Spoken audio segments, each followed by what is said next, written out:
Bueno, y ahora voy a empezar a conversar con Juan Grabois. Primero quiero que me pongan en la pantalla la tapa del libro de Juan Grabois, que acaba de ser publicado por la editorial Paidós.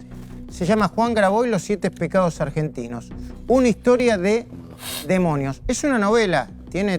Los capítulos tienen títulos inquietantes, porque son los títulos son los nombres de...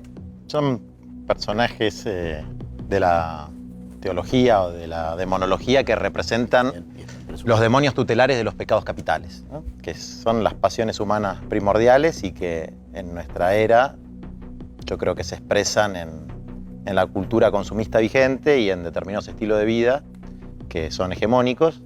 Entonces me pareció, no sé, tuve esa intuición de trabajar ese tema también como una catarsis, ¿no? De mis propios malos espíritus durante estos últimos meses. No, el prólogo tuyo es una confesión un poquitito... A ver, no te quiero hacer un chiste, pero no sé si vos lo seguís viendo al Papa, pero después del prólogo le vas a tener que pedir que te confiese el Papa de nuevo.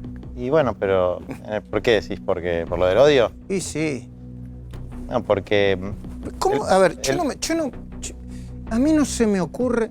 ¿Podemos hablar un poco de filosofía en un día como hoy? ¿De filosofía religiosa, de cosas? ¿Podemos? Sí. No tengo problema. Bueno, ¿cómo una persona como vos, tan creyente y que defiende valores supuestamente tan altruista, va a sentir odio? Y bueno, porque somos pecadores, Luis. Pero yo no siento odio. Bueno, puede ser. Hay gente que siente otras cosas. Seguramente algunas cosas malas haces también. Sí, obviamente, sí, pero odio no. Y yo sentí mucha bronca, sentí odio. Mirá, me acuerdo que... ¿Odio por quién o por quiénes? En un momento cuando fue lo de Maldonado y empecé a ver esos discursos y esas cosas que decía Patricia Bullrich y los ataques que recibíamos los dirigentes sociales, y la verdad que me dio bronca. Y esa bronca traté de elaborarla de una manera positiva, no generando una situación destructiva, sino transformándola en algo bueno. Y yo creo que el primer paso para mejorar es reconocer los propios errores, no señalar todo el tiempo con el dedo los errores y los pecados, si se quiere, ajenos. ¿Y qué errores cometiste vos? Bueno, tener bronca y tener odio no es bueno, no le hace bien a nadie. Pero es importante reconocer cuando uno siente eso, porque por ahí la hipocresía también es una moneda corriente que hay en nuestra sociedad. Entonces negar lo que uno siente, lo que uno piensa, o decir una cosa distinta a la que se piensa y hacer una cosa distinta a la que se dice, tampoco es bueno, digamos, ¿no? Yo no creo en que acá vamos a decir algo vulgar, que nadie mea agua bendita y que todos hemos hecho cosas que están mal, y la autocrítica es fundamental. Y la verdad es que yo veo poca en todos los campos. Entonces me pareció que era un buen gesto empezar haciendo la mía. ¿Se te ve de afuera como alguien que le quiere marcar la cancha al presidente Alberto Fernández? ¿Se te ve más? Por ahí también parte de la grieta eso, o de las categorías. Más cristinista que apoyando sin condiciones o incondicionalmente en una primera etapa este gobierno. ¿Es así? No, yo no apoyo incondicionalmente a nadie, ¿no? Hay condiciones. Desde luego, si Alberto hace la mitad de lo que dijo que iba a hacer, va a ser de los mejores presidentes que tuvo este país. Entonces, si él plantea las prioridades en esos términos, desde luego yo estoy de ese lado de la historia. Y con Cristina tampoco nunca planteé un vínculo de incondicionalidad. Ahora, desde luego... ¿Qué condiciones le pones a Cristina? Porque yo no quiero meter el dedo en la llaga, pero hoy que trato de salirme en la grieta, ¿qué? Mira, la primera condición que cumplió a rajatabla y que creo que se lo deberían reconocer todos los argentinos es que no jugó a prender fuego la Argentina. Digamos, si Cristina soplaba, acá había una situación caótica. Porque ¿cuándo? Durante todo el gobierno de Macri. Y Cristina jugó a la institucionalidad. De hecho, hizo algo que la historia se lo va a reconocer. En un mundo donde nadie renuncia a nada, ella renunció a ser candidata a presidenta y puso una persona que no piensa exactamente igual que ella, con una visión estratégica que permitió construir una unidad que derrotó al macrismo. Mientras Macri hundió a María Eugenia Vidal y hundió a todos con su obsesión de volver a ser presidente después de hacer un mandato patético. Ahora te pregunto, Juan, ¿lo hizo por... Eso es una interpretación, porque es altruista o lo hizo porque, como dicen dentro del peronismo, sin ella no se podía, pero con ella tampoco se ganaba? Con ella sola, digamos, o con ella como candidata a presidente. Nadie puede estar en el corazón de otro. Yo creo que lo hizo por amor a su pueblo y a su patria, pero a los hechos me remito, lo hizo, digamos, ¿no? Lo hizo y la verdad es que no hay muchos antecedentes de quien tiene el mayor caudal de votos en la oposición que lo ceda gentilmente de esta forma, digamos, ¿no? Entonces... Pero podemos seguir interpretando. Es una decisión táctica o estratégica, pero no resigna el pedazo de poder que ella cree que le corresponde. No, resignó bastante. Mirá, o es muy inteligente, o es muy buena, o las dos cosas. ¿Por qué?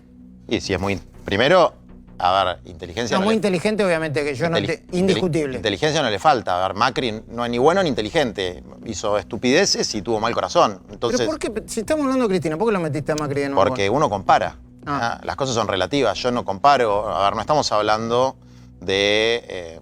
no sé, el libro de los mártires y de los santos. Estamos hablando de la política argentina.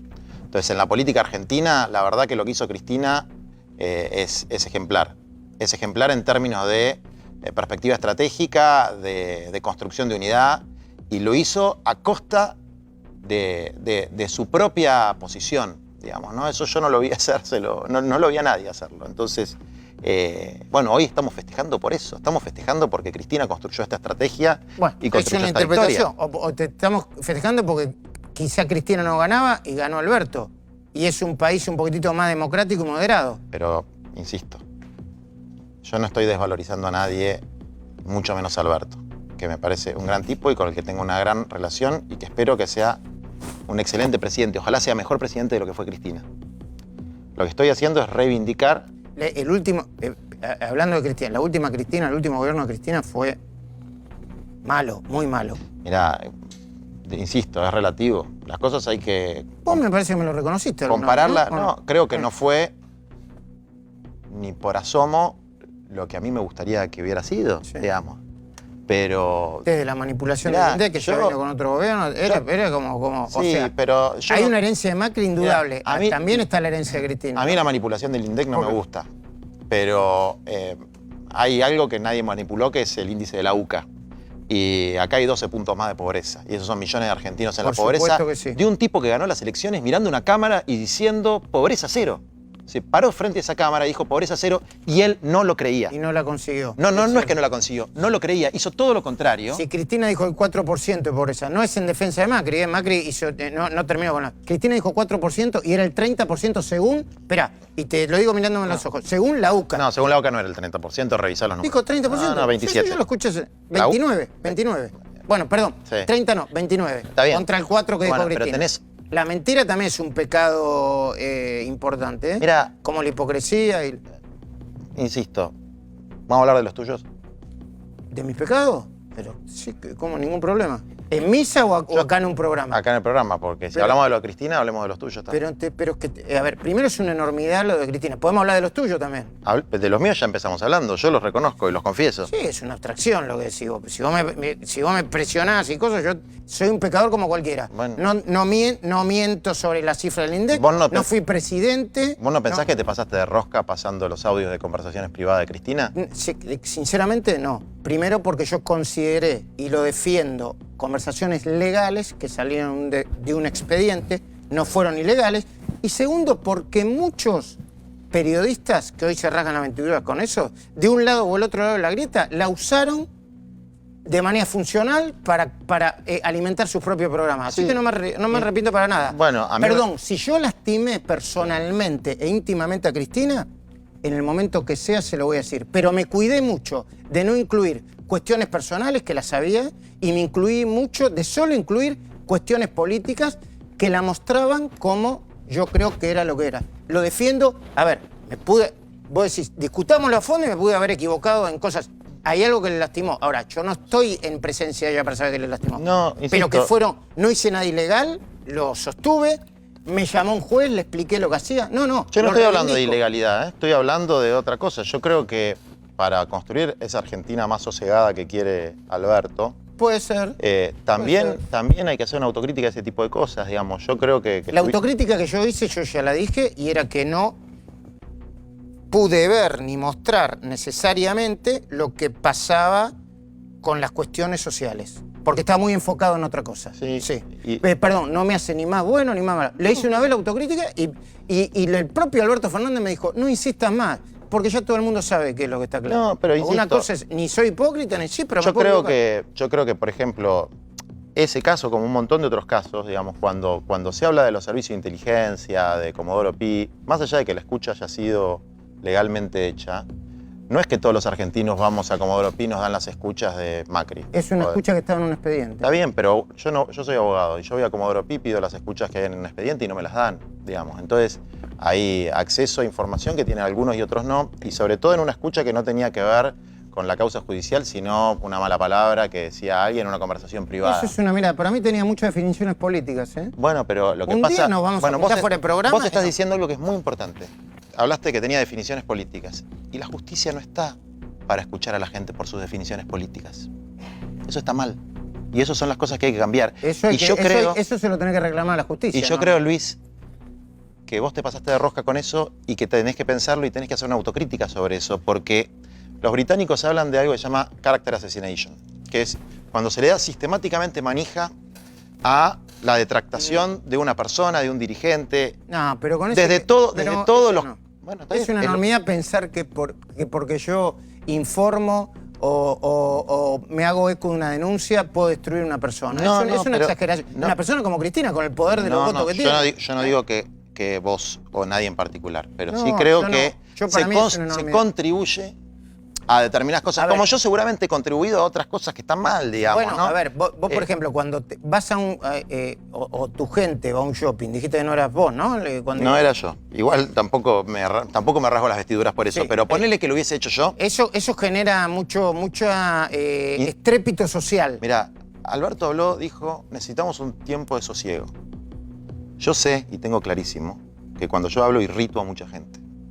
Yo no soy una persona que genera sosiego, genero otra cosa. Que puede ser también constructiva, pero genero otra cosa. ¿Vos decís que hay que bajar? Sí, eso sí, está no, bien. y además, como yo sé que yo tengo un espíritu de contradicción o de crítica, me autoexcluí de formar parte del Poder Ejecutivo, del Poder Legislativo. Pero que te ofrecieron...